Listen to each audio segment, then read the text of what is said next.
We got a 2009 Chevy Silverado 2500 HD 6.0. We're doing the oil pressure switch back here, oil pressure sensor.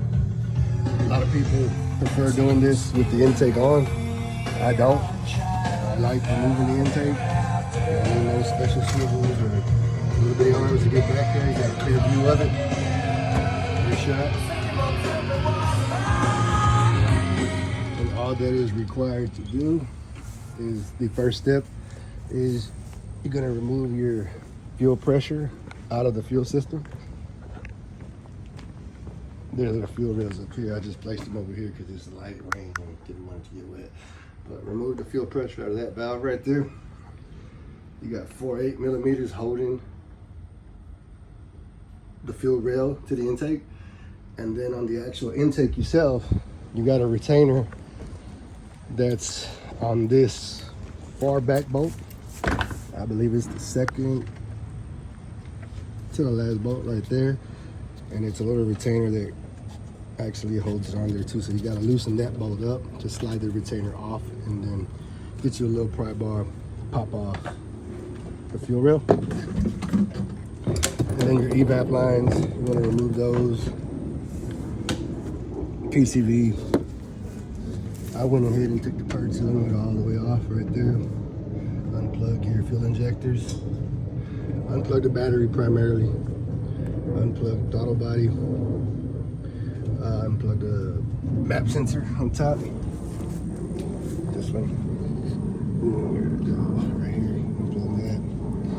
Now this hose right here. This is your PCV. This right here. So you're gonna wanna disconnect it at the valve cover, the passenger side valve cover. And then this is a twist unlock, get that out the way. That'll allow you to give you clearance to get that fuel rail on. I'm sorry for the orientation of this, it's all crazy and sideways, but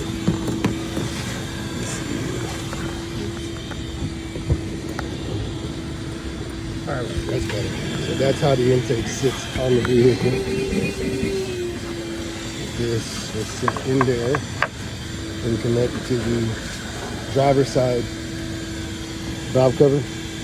Once you disconnect there, and you just twist, raise it over this nipple, give it the clearance to pop out. Then that'll allow you to get your fuel rail off. And then like I said, you got 1, 2, 3, 4, 5 bolts on this side. And then you got the 1, 2, 3, 4, 5 bolts on that side. And that little retainer is going to be right in this area. It's going to go under, it's going to be under the bolt and coming up to there. Once you loosen it, you can slide it out that way and pull it off the fuel rail. And that'll give you that current. Other than that, that's really it. Pull it off, you get access to your oil pressure sensor. Some applications take the filter, some applications don't. And that's about it.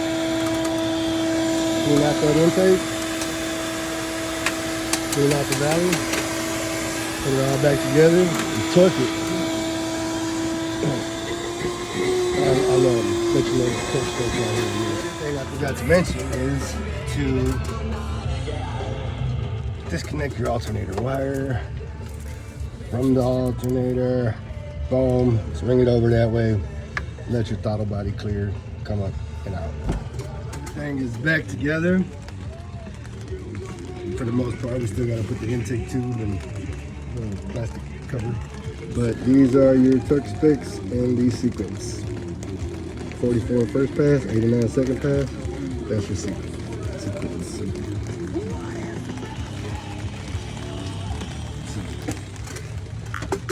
This is the wire we removed. This is your evap vent solenoid. We removed that and it connects to the PCV valve on the valve cover back there. You remove that, and then this is the tube that you remove from there also. Fuel rail's back on. Everything's back on. And take tube is the last thing and should be ready to start. Clear the code and we'll be in the mode.